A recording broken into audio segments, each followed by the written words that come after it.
हमारा टॉपिक है determination of molecular formula and empirical formula. सबसे पहले आता है मॉलिक्यूलर फार्मूला क्या होता है। तो हमारे पास जब कोई भी मॉलिक्यूल होता है तो वो मॉलिक्यूल एलिमेंट से मिलके बनता है और उस एलिमेंट में एटम्स के नंबर जो होते हैं वो भी फिक्स होते हैं। फॉर एग्जांपल जैसे हमने ग्लूकोज लिया तो ग्लूकोज का फार्मूला है C6H12O6। तो यहाँ पर मुझे दिखा रहा है कि मेरे पास वेरियस एलिमेंट्स कौन कौन से हैं, कार्बन है, हाइड्रोजन है, ऑक्सीजन है। और इनमें एटम्स के नंबर कितने हैं, कार्बन के 6 हैं, हाइड्रोजन के 12 हैं और ऑक्सीजन के 6 हैं। तो मैं बोलूँगा कि ग्लूकोज का जो मॉलिक्यूलर फार्मूला है वो है C6H12O6। तो यहाँ पर मॉलिक्यूलर फार्मूले ने क्या बताया, मॉलिक्यूलर फार्मूले ने बताया हमको कि मॉलिक्यूलर फार्मूला जो है ये वेरियस एलिमेंट्स के एक्चुअल नंबर ऑफ एटम्स के बारे में बताता है हमको। तो हम इसको डिफाइन कर सकते हैं। What is molecular formula? Molecular formula is the formula which gives actual number of atoms of elements present in molecule और कंपाउंड। फॉर एग्जाम्पल ग्लूकोज का जो मॉलिक्यूलर फार्मूला है C6H12O6 है, तो यह फॉर्मूला हमको बता रहा है कि यहां पर कार्बन के 6 एटम्स हैं, हाइड्रोजन के 12 एटम्स हैं और ऑक्सीजन के 6 एटम्स हैं। जब हमको मॉलिक्यूलर फार्मूला को पता करना है, डिटरमाइन करना है, तो उसके लिए हमको एम्पिरिकल फार्मूला पता होना बहुत जरूरी है। अब जैसे मैं एग्जांपल लिखा हमने, ग्लूकोज का यदि एम्पिरिकल फार्मूला मैं लिखता हूं तो मेरे पास क्या आएगा, CHO। तो CHO क्या दिखा रहा है कि एक एटम यहां पर कार्बन का है, 2 है हाइड्रोजन का और 1 है ऑक्सीजन का। तो इसको यदि मैं देखूं तो एम्पिरिकल फार्मूला मुझे क्या बता रहा है, एम्पिरिकल फार्मूला जो है सिंपलेस्ट होल नंबर रेशियो दिखा रहा है एटम्स का। ठीक है, क्या बता रहा है ये, simplest whole number ratio of elements present in molecule. तो इसको मैं डिफाइन करना चाहूं तो कैसे करूंगा, empirical formula is the formula which gives simplest whole number ratio of atoms of elements present in molecule. For example glucose का empirical formula आएगा CHO, जिसमें कार्बन हाइड्रोजन ऑक्सीजन का रेशियो रहेगा 1:2:1 का रेशियो होता है। अब यदि हम देखते हैं कि मॉलिक्यूलर फार्मूला और एम्पिरिकल फार्मूला में रिलेशनशिप क्या आती है, तो मॉलिक्यूलर फार्मूला और एम्पिरिकल फार्मूला में रिलेशनशिप है, that is molecular formula is equal to empirical formula into n। यहाँ पर n की वैल्यू होती है 1 2 3 4। एक कैसे कैलकुलेट करते हैं अभी हम जब न्यूमेरिकल सॉल्व करेंगे तब को पता चलेगा इसके बारे में। और n जो होता है ये निकलता है molecular formula into molecular formula divided by empirical formula. इससे हम n की वैल्यू निकाल सकते हैं।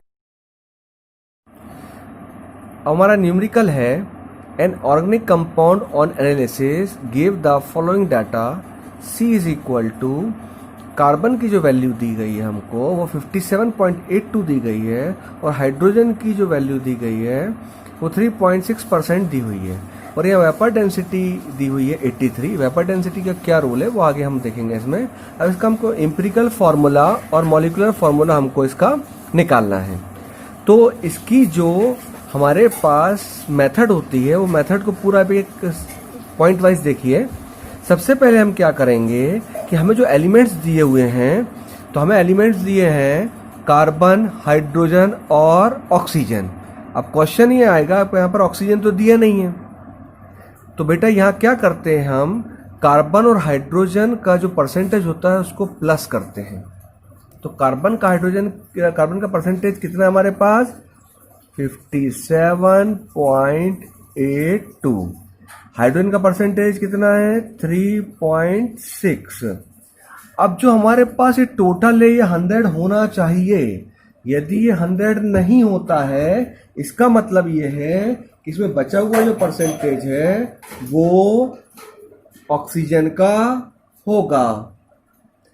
तो यदि हम दोनों को प्लस करते हैं तो हम देखते हैं हमारा जो आंसर आएगा उसमें हमारे पास 38.58 के आसपास ऑक्सीजन बचती है। अब ऑक्सीजन का परसेंटेज कैसे आया, हमने इस कार्बन का परसेंटेज और हाइड्रोजन के परसेंटेज को प्लस किया। प्लस करने के बाद जो बचा हुआ होगा 100 में से हम माइनस कर देंगे, तो ये हमारे पास ऑक्सीजन का परसेंटेज आ जाता है और टोटल जो है वो 100 होना चाहिए। ठीक है, थोड़ा बहुत आगे पीछे हो रहा होगा।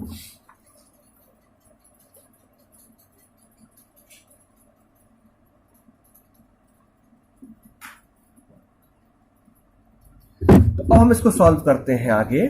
तो ये क्लियर हुआ सबसे पहले कि टोटल मिलाकर हमको 100 परसेंटेज करना है, टोटल मिलाकर 100 होना चाहिए इन तीनों का मिला के। हो गया। अब इसके बाद हम एटॉमिक मास लिखते हैं। तो आप जानते हैं कार्बन का जो एटॉमिक मास होता है वो तो 12, हाइड्रोजन का होता है 1, ऑक्सीजन का होता है 16। ये हो गया एटॉमिक मास। अब हमें निकालना है रिलेटिव नंबर ऑफ एटम्स। कि रिलेटिव नंबर ऑफ एटम्स हम कैसे निकालते हैं। तो रिलेटिव नंबर ऑफ एटम्स को निकालने के लिए हमें क्या करना है, जो हमें यहाँ परसेंटेज दिया है कार्बन का, उसको एटॉमिक मास से डिवाइड कर देना है। यहाँ पर हाइड्रोजन का जो परसेंटेज दिया है उसे उसके एटॉमिक मास से डिवाइड कर देना। यहाँ ऑक्सीजन का जो परसेंटेज दिया हुआ है उसे हमें ऑक्सीजन के एटॉमिक मास से डिवाइड कर देना है। अब जब हम इसको डिवाइड करेंगे तो आप देखेंगे यहां पर जो वैल्यू आएगी ये लगभग आ रही है 4.818।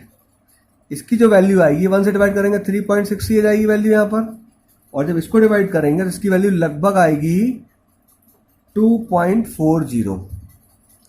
अब हमारे पास ये हमने रिलेटिव नंबर ऑफ मोल्स निकाल लिए हुए हैं। अब हमें निकालना है इसका सिंपलेस्ट रेशियो। क्लियर है। अब सिंपलेस्ट रेशियो निकालने के लिए क्या करेंगे हम, कि हमारे पास जो सबसे कम वाली वैल्यू आई है, हम देखें ये 4.818, 3.6 और ये 2.40। सबसे कम वाली वैल्यू कौन सी आई है, 2.40 वाली सबसे कम वैल्यू आई है। तो सिंपलेस्ट रेशियो निकालने के लिए हम क्या करेंगे कि यहां पर जो हमारे पास आया है उसको सबसे कम वाली वैल्यू से हमने डिवाइड कर दिया। यहां पर आया 3.60, इसको डिवाइड कर दिया 2.40 से, और यहां पर वैल्यू हमारी 2.40, इसको हमने डिवाइड कर दिया 2.40 से। तो सिंपलेस्ट रेशियो निकालने के लिए हम क्या करेंगे कि जो हमारे पास रिलेटिव नंबर ऑफ मोल्स आए हैं उनको हम क्या करेंगे, सबसे कम वाली वैल्यू से डिवाइड कर देंगे। तो इससे हमारा क्या जाएगा, सिंपलेस्ट रेशियो हो जाएगा। और हम देखते हैं सिंपलेस्ट रेशियो हमारे पास क्या आएगा। यदि हम देखते हैं यहाँ पर तो इसको हम डिवाइड करेंगे तो इसकी वैल्यू हो जाएगी 2, इसको हम डिवाइड करेंगे तो इसकी वैल्यू आएगी समथिंग 1.5, और इसको हम डिवाइड करेंगे तो इसकी वैल्यू हो जाएगी 1। अब चूंकि यहां पर मोल्स जो है हमारे पास, यहां तो 2 है, ठीक है, यहां पर जो आया है 1.5, तो मोल 1.5 तो हो नहीं सकते हैं। इसको हमको क्या करना पड़ेगा, होल नंबर में कन्वर्ट करना पड़ेगा। होल नंबर में कन्वर्ट करना पड़ेगा तो क्या करेंगे, इसके लिए हम इसको 2 से मल्टीप्लाई कर देंगे। तो 2 इंटू 2 कितना हो गया, यहां पर 4 आ गए। इसको हमने 2 से मल्टीप्लाई किया तो कितना हो गया, ये 3, और इसको हमने 2 से मल्टीप्लाई किया तो ये वैल्यू कितनी आएगी मेरे पास, 2। ठीक है, हमारा सिंपलेस्ट रेशियो आया यहाँ पर 2 आया, इसका हाइड्रोजन का 1.5 आया और इसका 1 आया। अब चूंकि जो मोल्स होते हैं ये 1.5 मोल्स हो नहीं सकते हैं। ओके, तो इसके लिए हमको क्या करना पड़ेगा, इसको हमने सिंपलेस्ट होल नंबर रेशियो में कन्वर्ट करने के लिए हमने इसको 2 से मल्टीप्लाई कर दिया। तो यहां पर कार्बन के कितने आ गए, 4, हाइड्रोजन के कितने हो गए, 3, यहां कितने हो गए, 2। हमने क्यों किया, क्योंकि हमें एक होल नंबर रेशियो चाहिए था। यदि यहां पर 2 होता तो हमें कोई समस्या नहीं थी, यदि यह 2 होता तो हम वैसे ही का वैसा लिख देते हैं। चूंकि 1.5 है इसलिए इसको हमको क्या करना पड़ेगा, होल नंबर में कन्वर्ट करना पड़ेगा। तो हमने क्या देखा, यहां पर हमारे पास जो एम्पिरिकल फॉर्मूला आया, एम्पिरिकल फॉर्मूला क्या बताता है, एम्पिरिकल फॉर्मूला बताता है कि हमारे पास कौन कौन से एलिमेंट हैं और उन एलिमेंट्स में जो एटम्स उनका रेशियो क्या है। तो यहां पर कितना आया, 4 आया, यहां कितना आया, 3 आया, यहां कितना आया, 2 आया। ये हमारा निकल गया एम्पिरिकल फॉर्मूला। ओके, अभी हमारा न्यूमेरिकल ये आधा हुआ है, अभी हमने एम्पिरिकल फॉर्मूला निकाल लिया है। अब एम्पिरिकल फॉर्मूला निकालने के बाद अब हमको चाहिए इसका मॉलिक्यूलर फॉर्मूला हमको निकालना है। अब मॉलिक्यूलर फॉर्मूला निकालने के लिए हम क्या करेंगे, अब हम मॉलिक्यूलर फॉर्मूला निकालने के लिए अब हम करते हैं इसका कैलकुलेशन। तो कैलकुलेशन ऑफ मॉलिक्यूलर फॉर्मूला, ये हम कैसे निकालेंगे मॉलिक्यूलर फॉर्मूला, इसको हम देखते हैं आगे। तो पहले हमने देखा कि हमारे पास जो एम्पिरिकल फॉर्मूला आया था, एम्पिरिकल फॉर्मूला आया था वो क्या आया था हमारे पास, C थे 4, H थे 3, O थे 2। ये हमारे पास इसका एम्पिरिकल फॉर्मूला आया था। अब हम इसका एम्पिरिकल फॉर्मूला का मास निकालेंगे। पहले हम निकालते हैं एम्पिरिकल फॉर्मूला मास, ठीक है। एम्पिरिकल फॉर्मूला मास हमको आगे जरूरत पड़ेगी क्योंकि हमने आपको फॉर्मूला बताया था। फॉर्मूला क्या था हमारे पास फॉर्मूला था N is equal to molecular mass upon empirical formula mass, ये हमने आपको पहले बताया था। और आपको हमने बताया था मॉलिक्यूलर फॉर्मूला निकालने के लिए एम्पिरिकल फॉर्मूला इनटू n हमारे पास जो फॉर्मूला था। मॉलिक्यूलर फॉर्मूला का हमारे पास क्या था, मॉलिक्यूलर हमको यदि फॉर्मूला निकालना है तो हमारे पास क्या था, molecular formula is equal to n into empirical formula. Okay, इसलिए हमको एम्पिरिकल फॉर्मूला हमारे पास ये आ गया। अब हमें n की वैल्यू निकालना है, तो n की वैल्यू निकालने के लिए हमको एम्पिरिकल फॉर्मूला मास चाहिए पड़ेगा। तो हम कैसे निकालेंगे, जैसे हमने देखा यहाँ पर एक कार्बन होता है, एक कार्बन का जो मास होता है वो होता है 12, कितने से मल्टीप्लाई करेंगे 4 से, क्योंकि यहाँ पर 4 कार्बन है, प्लस एक हाइड्रोजन का मास कितना होता है 1, कितने से मल्टीप्लाई करना पड़ेगा उसको 3 से, प्लस एक ऑक्सीजन का मास कितना होता है 16, कितने से मल्टीप्लाई करना पड़ेगा उसको 2 से। तो जब हम इसको करेंगे तो कितना जाएगा 12 4 जा 48 प्लस 3 प्लस 32, टोटल मिलाकर हमारे पास ये कितना आ जाएगा, ये हमारे पास आ जाएगा टोटल मिला के 83। ओके, अब हमारे पास एम्पिरिकल फॉर्मूला मास कितना आ गया है, ये आ गया हमारे पास 83 हो गया। अब हमें निकालना मॉलिक्यूलर मास।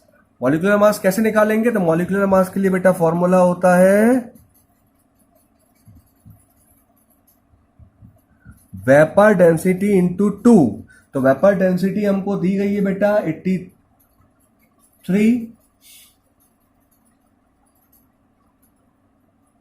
इसको हमने 2 से मल्टीप्लाई कर दिया तो हमारे पास आंसर क्या आ गया 166 हो गया। तो हमने क्या, वेपर डेंसिटी इंटू 2 ये होता है मॉलिक्यूलर मास। तो यह मॉलिक्यूलर मास हमारे पास कितना आ गया 166, हमने इसको डिवाइड कर दिया, कितनी वैल्यू आ गई हमारे पास 2 वैल्यू आ गई, तो एन की वैल्यू कितनी आ गई 2।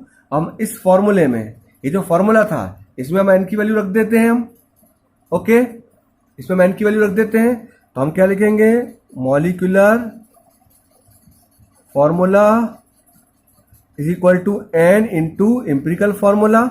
तो एन की वैल्यू आ गई 2, एम्पिरिकल फॉर्मूला मेरे पास क्या था C4H3O2। तो इसको जब मैं मल्टीप्लाई करूंगा तो मेरे पास आंसर क्या आ जाएगा, C की वैल्यू हो गई 8, H की वैल्यू हो गई 6, O की वैल्यू हो गई कितनी 4। तो ये मेरे पास क्या हो गया, ये आ गया मेरे पास मॉलिक्यूलर फॉर्मूला आ गया। इस प्रकार से ये हमारा जो न्यूमेरिकल है ये पूरा सॉल्व हो चुका है। क्लियर है। तो ये हमारे पास फर्स्ट टाइप का न्यूमेरिकल था।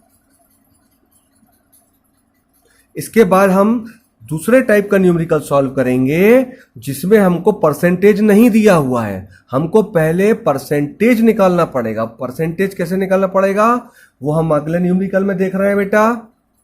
ओके, अब हमारा नेक्स्ट न्यूमेरिकल है। इस न्यूमेरिकल में क्या है कि हमको यहां पर एलिमेंट का परसेंटेज नहीं दिया हुआ है। ओके, तो सबसे पहला काम रहेगा यहां पर हमारा को एलिमेंट का परसेंटेज निकालना। ओके, जैसे हम न्यूमेरिकल देखता हूं मैं, इसमें लिखा हुआ है a welding fuel gas contains carbon and hydrogen only. इसका मतलब क्या हुआ, इसमें केवल हाइड्रोजन एंड कार्बन है, मतलब ऑक्सीजन इसके अंदर नहीं है।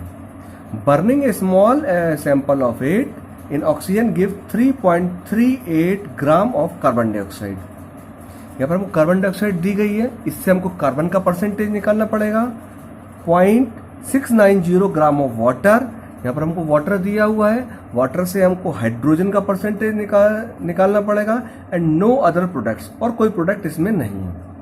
A volume of 10 litre measured eight STP. STP का मतलब standard temperature and pressure.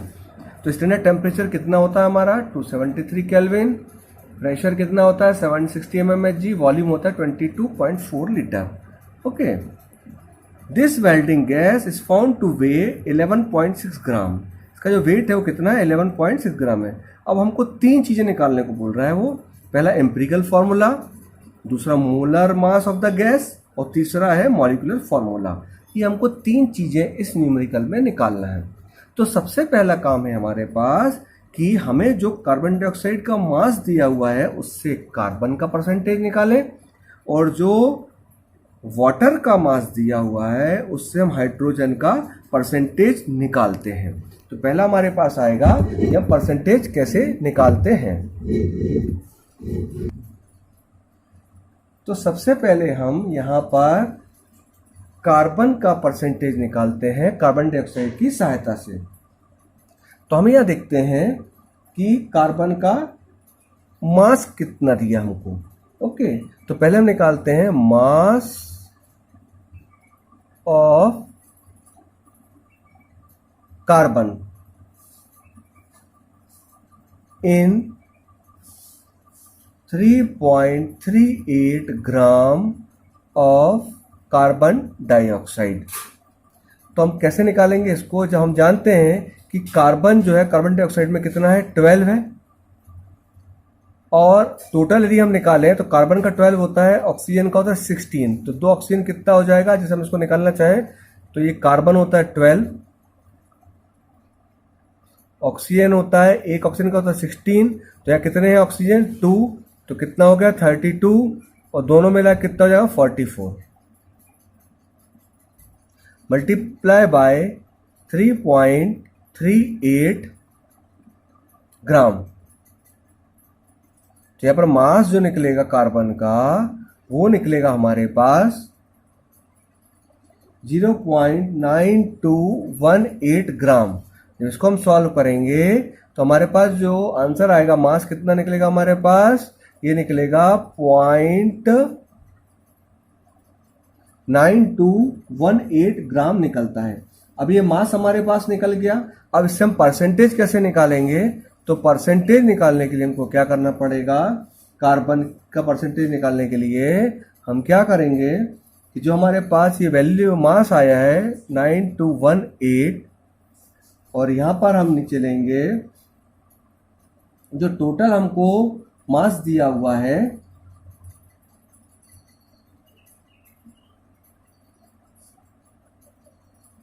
Into 100। अब टोटल मास अभी हमारा निकल नहीं पाया है। क्यों नहीं निकल पाया है, क्योंकि अभी हमें हाइड्रोजन का परसेंटेज नहीं निकाल पाए, हाइड्रोजन का मास नहीं निकाल पाए।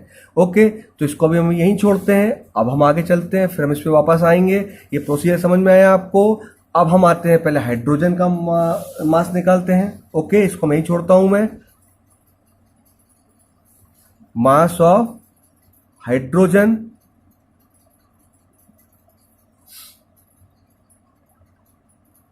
इन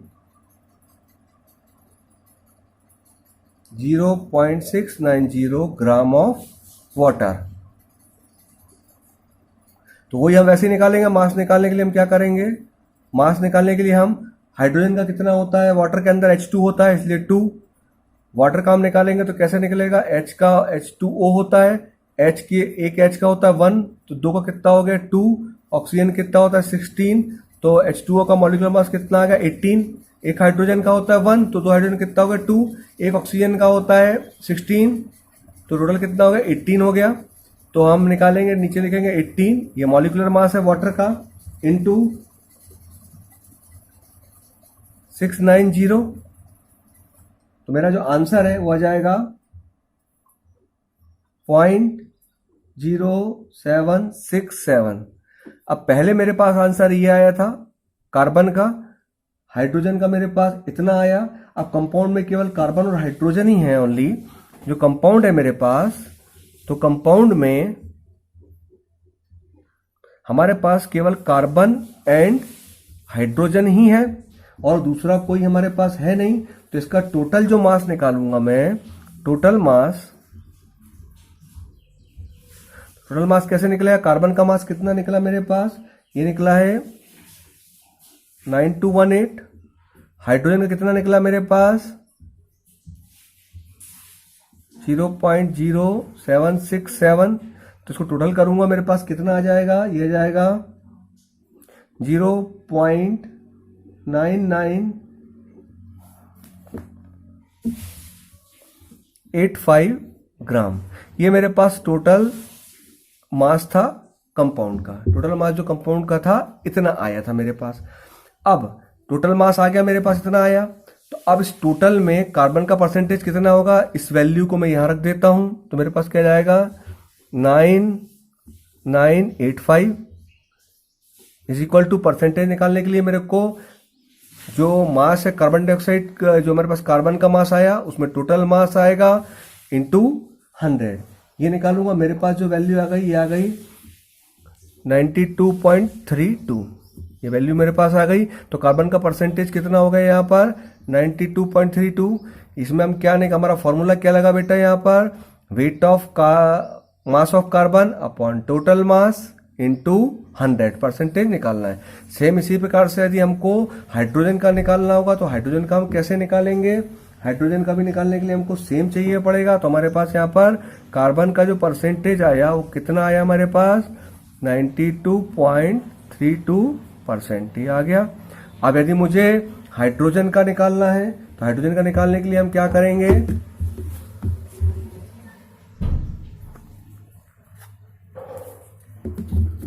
हाइड्रोजन का निकालने के लिए हम वही फॉर्मूला अपनाएंगे बेटा। तो हाइड्रोजन का हमको परसेंटेज निकालना है, तो हमको उसके लिए क्या करना पड़ेगा? परसेंटेज हाइड्रोजन का निकालने के लिए हमको जो हमारे पास मास आया था हाइड्रोजन का वो आया था कितना? 0.0767 आया था।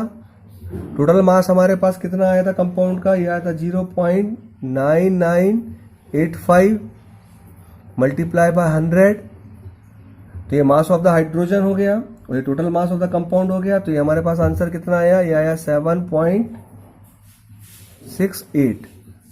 तो यहां पर मेरे पास क्या हुआ? यदि मैं यहां पर देखता हूं तो कार्बन का परसेंटेज कितना है मेरे पास? 92.32। और हाइड्रोजन का कितना आया? हाइड्रोजन का मेरे पास आया है 7.68 परसेंटेज। दोनों मिलाकर 100 हो जाएगा।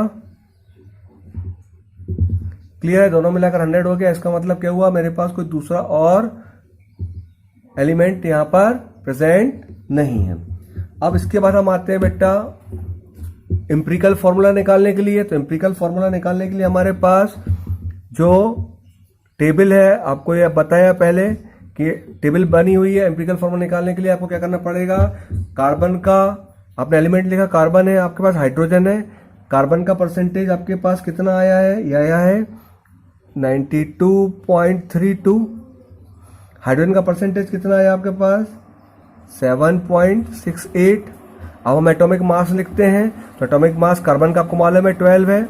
हाइड्रोजन का कितना होता है? 1 है, आप जानते हैं। अब मोल्स निकालने के लिए हम क्या करेंगे? जो हमारे पास जो परसेंटेज है 92.32, इसको हम डिवाइड करेंगे 12 से, और यहाँ पर 7.68 है, उसको डिवाइड करेंगे हम कितने से? 1 से। जब हम डिवाइड करेंगे तो इसकी वैल्यू जो आएगी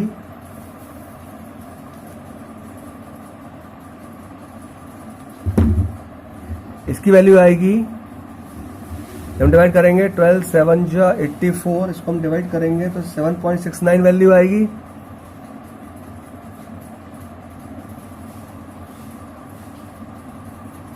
ये आएगी 7.69 और इसकी वैल्यू भी कितनी रहेगी? 7.68।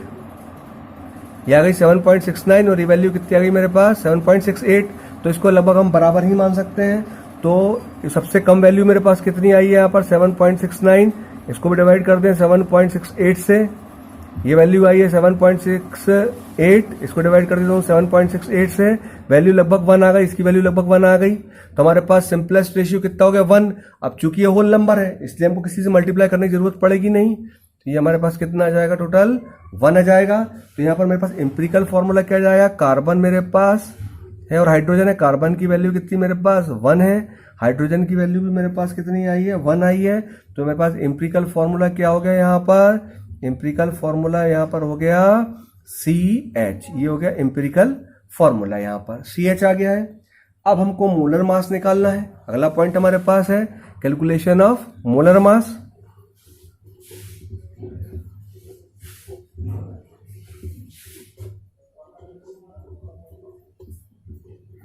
अब मोलर मास निकालने के लिए हम देखेंगे हमें क्या करना है। मोलर मास निकालने के लिए तो हमको दिया हुआ है कि यहां पर हमारे पास 10 लीटर है, जो वॉल्यूम है 10 लीटर का STP पर, वो इसका वेट जो है हमारे पास, जो 10 लीटर ऑफ गैस है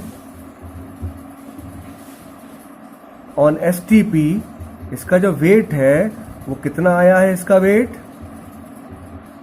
आया था हमारे पास 11.6 ग्राम, ये हमको दिया हुआ है, ठीक है। तो यदि हम STP की बात कर रहे हैं तो हमको वॉल्यूम कितना लेना पड़ेगा, 22.4 लीटर लेना पड़ेगा, क्योंकि हम STP की बात कर रहे हैं।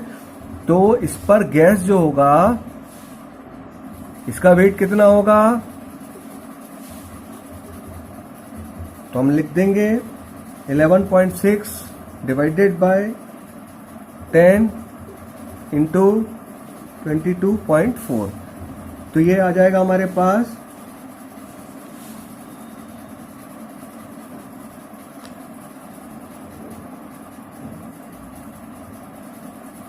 25.984 अप्रोक्सीमेटली इतना आ जाएगा हमारे पास।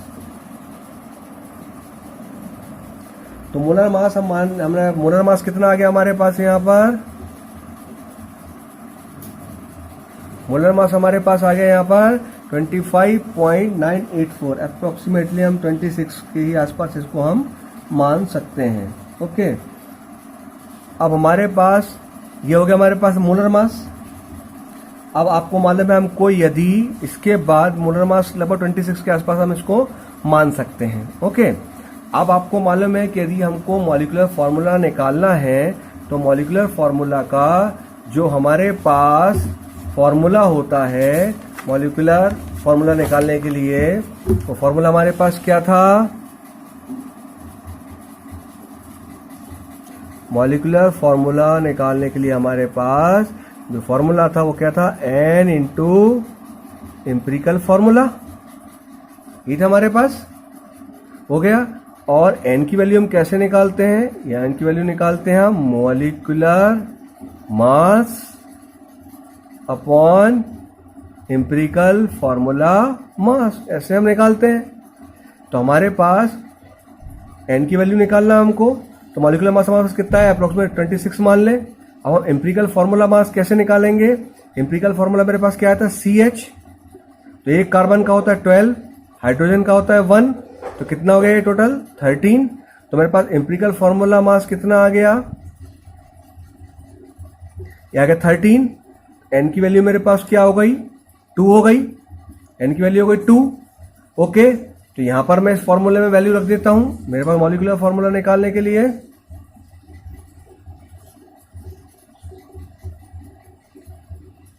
इज इक्वल टू N की वैल्यू क्या हो गई 2, एम्पिरिकल फार्मूला मेरे पास क्या आया था CH, एम्पिरिकल फार्मूला आया था, तो मेरे पास आंसर क्या जाएगा C2 हो जाएगा, H2 हो जाएगा। तो मॉलिक्यूलर फार्मूला क्या निकाल गया C2H2, ये गैस होती है बेटा, कौन सी गैस होती है, इथाइन, इथाइन नाम की गैस होती है ये। ओके, तो इस प्रकार से हमने देखा कि इस प्रकार से हम एम्पिरिकल फार्मूला और मॉलिक्यूलर फार्मूला वाले न्यूमेरिकल्स इस प्रकार से हम सॉल्व कर सकते हैं। Okay, thank you.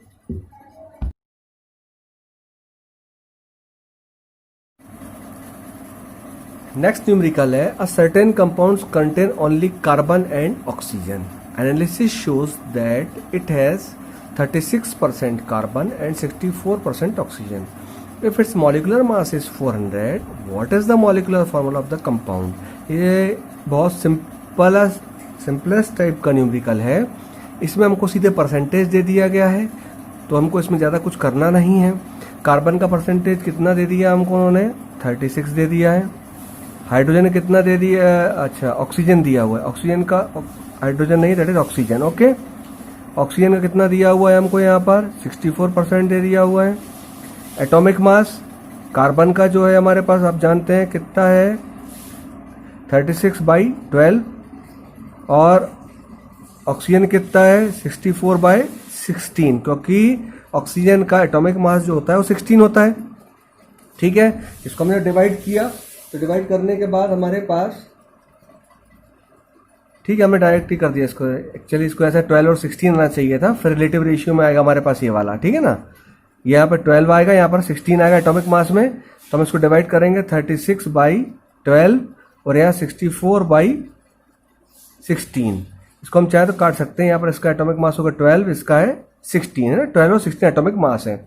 ओके, तो इसकी वैल्यू कितनी आएगी? 3, इसकी वैल्यू कितनी आएगी? 4। अब चूंकि होल नंबर है, तो इसलिए हमको कुछ इसमें करना नहीं है, कुछ मल्टीप्लाई वगैरह नहीं करना है, जैसा है वैसे ही देंगे। सिंपल कितना है? इसका 3 आया, इसका 4 आया। तो कार्बन और ऑक्सीजन था हमारे पास, कार्बन की वैल्यू कितनी आई हमारे पास? 3, ऑक्सीजन की कितनी आई? 4। तो ये हो गया इसका एम्पिरिकल फार्मूला। अब हम एम्पिरिकल फार्मूला का मास निकाल लेते हैं, क्योंकि हमको मॉलिक्यूलर फार्मूला में एम्पिरिकल फार्मूला का मास चाहिए पड़ता है। एम्पिरिकल फार्मूला मास निकाल लेते हैं। तो आप जानते हैं एक कार्बन का कितना होता है? 12 मल्टीप्लाई बाय 3 एटम है, इसलिए 3 प्लस एक ऑक्सीजन का होता है 16, 4 कितना हो जाएगा? 16 इंटू 4, तो कितना हो जाएगा? 36 प्लस 64, ये हो गया कितना? 100। तो एम्पिरिकल फार्मूला हमारे पास कितना आ गया? 100 हो गया एम्पिरिकल फार्मूला मास। अब हमारे पास जो मॉलिक्यूलर फार्मूला निकालने के लिए हमारे को क्या चाहिए है? आप जानते हैं मॉलिक्यूलर फार्मूला निकालने के लिए हमको मॉलिक्यूलर फार्मूला निकालने हम क्या चाहिए? n into empirical formula. Okay, तो एम्पिरिकल फार्मूला तो हमारे पास यहां पर है। अब हमको यहाँ पर एम्पिरिकल फार्मूला मास हमारे पास आ गया। अब मॉलिक्यूलर मास हमको दिया हुआ है, तो n की वैल्यू हम कैसे निकालेंगे? n की वैल्यू आप जानते हैं, n is equal to molecular mass divided by empirical formula mass. तो मॉलिक्यूलर मास मेरे पास कितना है? दिया हुआ मुझे 400, एम्पिरिकल फार्मूला मास कितना है? 100। n की वैल्यू कितनी आ गई मेरे पास? 4 हो गया। अब यहां पर हम क्या रख सकते हैं मॉलिक्यूलर फार्मूला निकालने के लिए? मॉलिक्यूलर फार्मूला निकालने के लिए n इंटू एम्पिरिकल फार्मूला। तो n की वैल्यू मेरे पास कितनी आई? 4। एम्पिरिकल फार्मूला क्या था? C3O4। तो आंसर आपका जाए कितना जाएगा? मल्टीप्लाई कर लीजिए, आंसर आ जाएगा 4 3 12, 16 निकाल सकते हैं। ओके, निकाल लेंगे। हो गया। तो सी की वैल्यू कितनी आ गई? 4 3 12, 4 4 16। ओके, हो गई 16। ये हमारे पास हो गया फाइनल हमारे पास आंसर। ओके, तो ये हमारे पास न्यूमेरिकल से एम्पिरिकल फार्मूला के और मॉलिक्यूलर फार्मूला निकालने के हमारे पास न्यूमेरिकल थे। ये 3 टाइप के न्यूमेरिकल आपने कर लिए, तो आपसे इसके जितने भी न्यूमेरिकल्स हैं लगभग सभी सॉल्व हो जाएंगे। तो empirical formula, molecular formula topic हमारा क्लोज होता है बेटा। Okay, thank you.